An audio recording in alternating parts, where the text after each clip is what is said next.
Hello నమస్తే అండి. నిన్న నారా భువనేశ్వరి గారు చాలా ఆసక్తికరమైన వ్యాఖ్యలు చేశారు ఒక సమావేశంలో.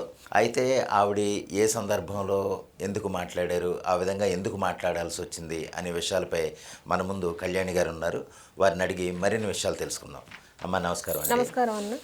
నారా భువనేశ్వరి గారు చాలా ఆసక్తికరంగా కొన్ని వ్యాఖ్యలు చేశారు. తన భర్త చంద్రబాబు నాయుడు గారి గురించి, అలాగే కొన్ని విషయాల గురించి.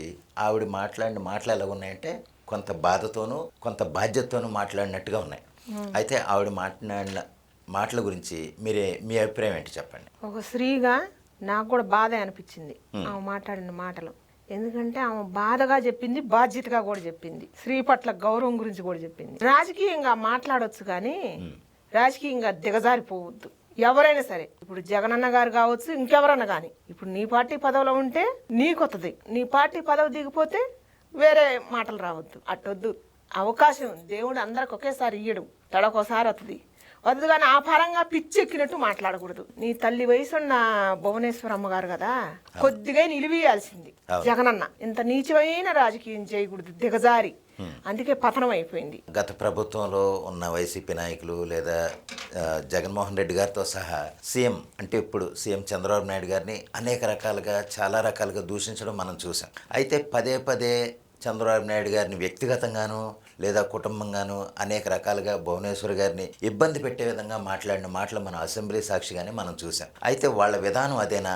అసలు వాళ్ళు పదే పదే అలా మాట్లాడడానికి కారణం ఏమనుకుంటున్నారు మీరు? అనుభవం లేదు, ముందు అనుభవం లేదు. నేను అన్నట్టుగా ఈయనేమో అనుభవం ఉన్న నాయకుడు బాబు గారు, జగన్ గారేమో ఆవేశం ఉన్న నాయకుడు. ఆలోచన లేదు.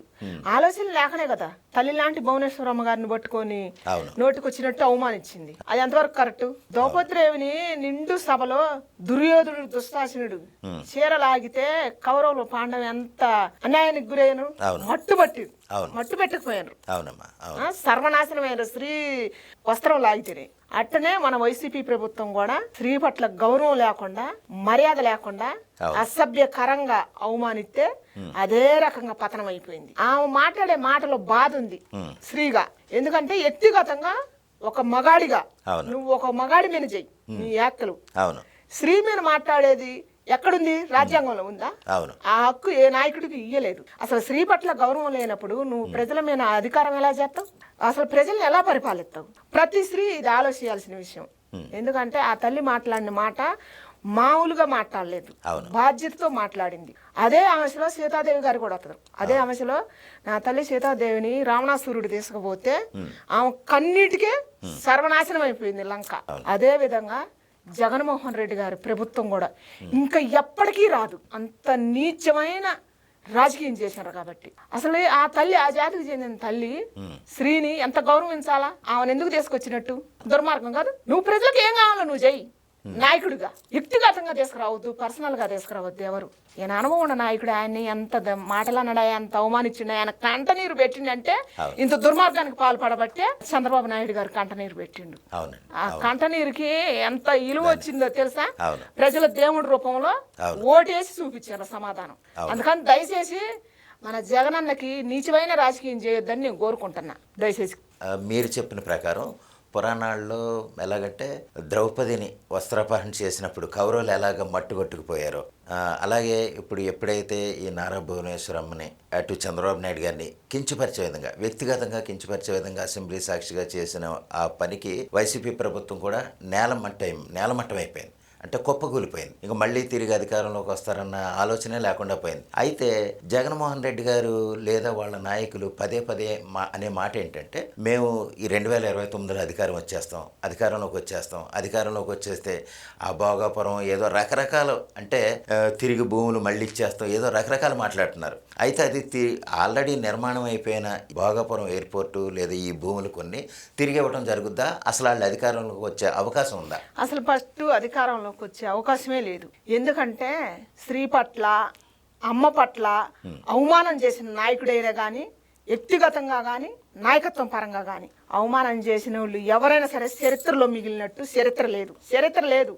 అందుకనే మన జగన్ గారి ప్రభుత్వం మళ్ళొత్తదంటే అది దుర్గల. దయచేసి ఇదే విధంగా నేను ఇంకొక మాట చెప్పదలుచుకున్నా. మన జగన్మోహన్ రెడ్డి గారి నాయకత్వంలో ఉండోళ్ళు కూడా స్త్రీలు ఉన్నారు కొంతమంది. అవును అవునమ్మా. మన రోజక్క లాంటి వాళ్ళు అవును. చాలా మంది ఉన్నారు. అవును. కార్యకర్తల పరంగానైనా యావత్తు ఆంధ్రప్రదేశ్ స్త్రీ జాతికి దయచేసి మన నారా భువనేశ్వరమ్మ గారు బాధతో బాధ్యతతో చెప్పింది.